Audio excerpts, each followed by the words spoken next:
El Ministerio de Coordinación de la Política presentó en Guayaquil el libro denominado Ensayos Políticos de Bolívar Echeverría, una compilación realizada por el filósofo Fernando Tinajero. La idea de que Aproximadamente 100 personas acudieron al auditorio Alberto Spencer de Fedenador, donde Tinajeros compartió un foro con Máximo Ponce y Carlos Tutibén, quienes explicaron las propuestas teóricas del escritor riobambeño. Se cree, en primera instancia, que se trata de diversos textos que hablan de la política. En realidad, este libro no habla de la política, habla de lo político, que es otra cosa. Todavía está en pie la famosa definición de Aristóteles, que consideraba al hombre como un animal político. Es decir, es la politicidad lo que diferencia al hombre del animal. Y la politicidad consiste en la capacidad de dar forma a la socialidad natural. Dar forma que siempre es precaria, que siempre es pasajera, que siempre nos exige una constante reinvención de las formas. Por eso el ser humano es un ser histórico, porque está siempre inventando y reinventando las formas de vivir en sociedad. El nudo focal de las reflexiones de Echeverría fue la modernidad capitalista. La finalidad del capitalismo no es mejorar la vida humana, la finalidad del capitalismo es engordar al capital.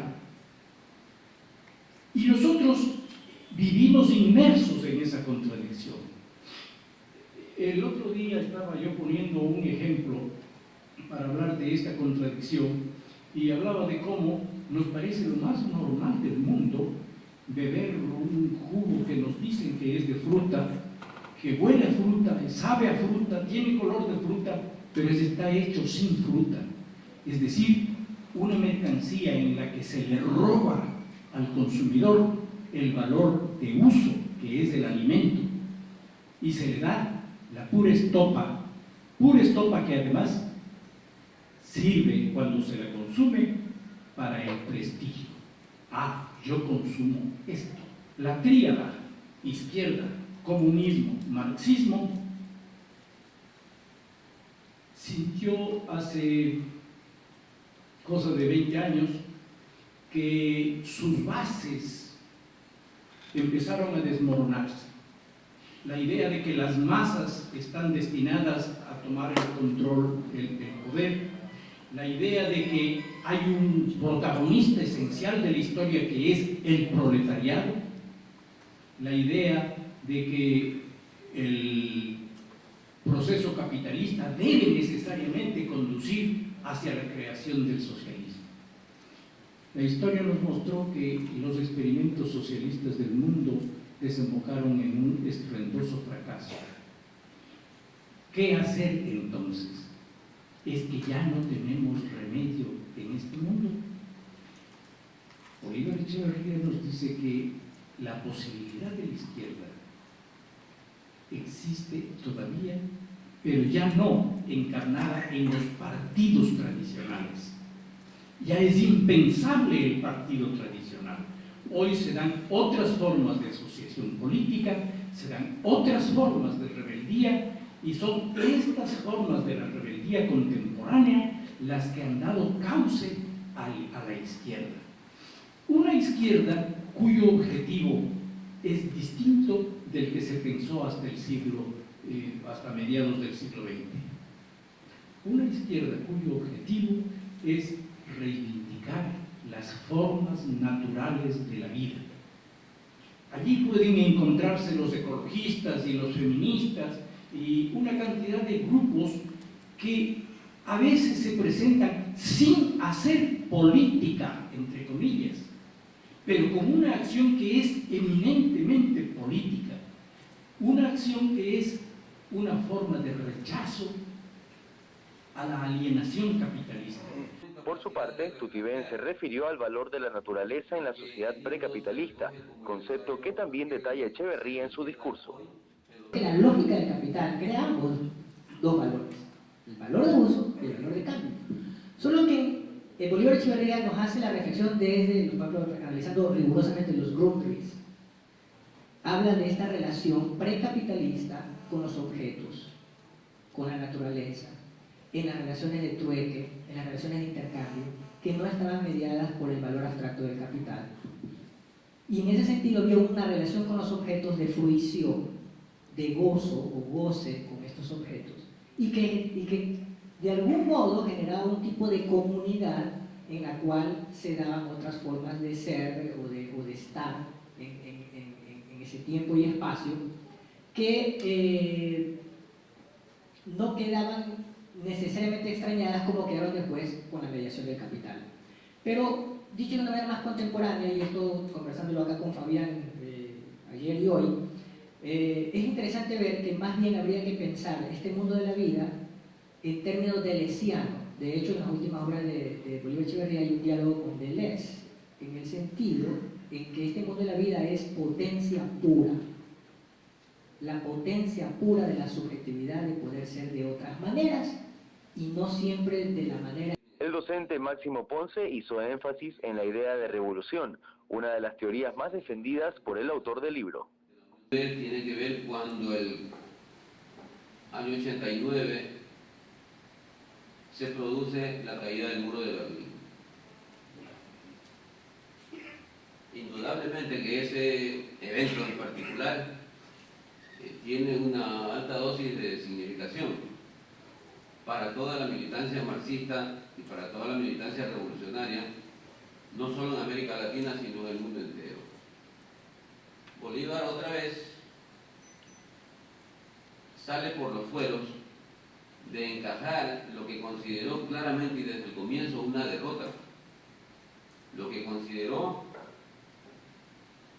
un retroceso, pero al mismo tiempo consideró algo parecido a una oportunidad de renovación. Me parece entonces que Bolívar ahí intenta una reformulación, intenta una redefinición de lo que constituye el ser de izquierda, de lo que constituye estar en la izquierda. Y para eso lo que hace él es proponer que la izquierda puede renunciar a cualquier cosa menos a la idea de la revolución. Si ha de ser alguien de izquierda, ha de ser un revolucionario. Y esa idea de revolución es la vez filosóficamente necesaria, no en la teoría o en la normativa de algún autor o escuela, sino en las realidades del momento histórico en que se vive esa situación. Y él ve entonces que lo que caracteriza a la idea de la revolución es que históricamente, en todo proceso de transición de un estado de cosas, como él dice, a otro estado de cosas, siempre hay distintas posibilidades. Una de ellas es la revolución. La revolución consistiría para él en sustituir, no solo remozar o corregir el estado de cosas históricamente establecido. Sustituir implica destruir y reconstruir, volver a construir.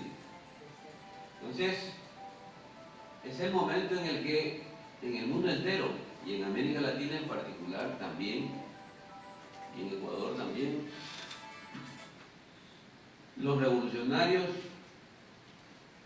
de todas las tendencias, pero particularmente aquellos identificados con el modo marxista de entender la historia, el mundo, la política, el conocimiento, el compromiso, reciben con ese tipo de análisis una carga de lo que podría considerarse un elemento de esperanza en medio de la dura coyuntura de derrota que se vivía. Esa derrota fue no solamente una derrota política, fue una derrota existencial para millones de personas, para millones de militantes en el mundo de entonces. La caída del muro, la implosión de la Unión Soviética y la práctica desaparición del sistema, que así se llamaba en ese tiempo, ¿verdad?, del sistema socialista mundial, bueno, pues constituyó una suerte de shock histórico. A Bolívar le parecía que el socialismo, sin más, ni de este siglo ni del otro, sino que el socialismo constituía una herencia cultural, una herencia política que se había revelado como la única que había podido plantearse como alternativa frente al impasse, a ese no poder más, a esa situación insoportable de la que hablaban los compañeros antes, y que entonces no podíamos renunciar a eso. La idea de la revolución y la idea del socialismo, la idea de un socialismo revolucionario o la idea de una revolución socialista, constituye una unidad en el pensamiento de Bolívar. Mientras, el viceministro de la Política, Alexis Rivas, señaló que los pensamientos de Bolívar se ven reflejados en el gobierno. Recordar que las categorías son construidas socialmente, incluso la categoría de naturaleza es una construcción social, no está dada, no viene de una esencia, no viene de una pureza, sino que es una categoría social. La naturaleza es una categoría social, como lo es la categoría de Estado. Es muy complicado todavía pensar en una posibilidad de construcción de modelos civilizatorios por fuera del Estado. Más, esta complejidad se convierte en casi un tema aún mayor, aún más complejo, cuando se deja ver, tal como nos dice el autor, el tema de ese sistema mundial articulado en realidad en la acumulación de capital. Los estados no están por fuera de aquello, sin embargo, aquí va la segunda parte de lo que yo quiero compartirles esta tarde, sin embargo de aquello, ese modelo de Estado, en donde de verdad está incluido todo el tema pues, de la formalización del poder, la distribución de los poderes, las jerarquías, todo lo que se hablaba aquí, ese Estado sí puede estar encaminado hacia una revolución y sí puede estar encaminado hacia la respuesta de lo que es a la izquierda. Si uno piensa, por ejemplo, que el centro del sistema no es más la acumulación del capital, sino los seres humanos, estamos hablando de verdad de una posición revolucionaria. Yo pensaría que gran parte de lo que hace la revolución ciudadana es justamente eso, es una extensión de la democracia, no la democracia más en el sentido más publicitario o de la democracia más en el sentido del electoralista, sino la democracia en el sentido de convivir, de asegurar convivencia, de asegurar oportunidades, de asegurar ingresos, de asegurar empleo. El actual proceso político que vivimos justamente lo que busca es eso, es redistribuir toda esa gran acumulación, redistribuirla. Eso es importantísimo también de reconocer. Cuando se piensa y se quiere extender la justicia social, cuando se piensa y se quiere cambiar el sistema de administración de la justicia hacia una sociedad de mayor confianza, estamos hablando de procesos revolucionarios, de procesos de cambio. En definitiva, es el buen vivir. Pero va en ese sentido, ¿no? Si vamos a recuperar el buen vivir, bueno, es un poco recuperar las formas naturales del vivir, del compartir, del vivir, de la interculturalidad, de la tolerancia, y estamos en franco construcción de ese proceso. Pienso yo que por ahí se pueden delinear en parte las respuestas de si es posible ser de izquierda hoy día.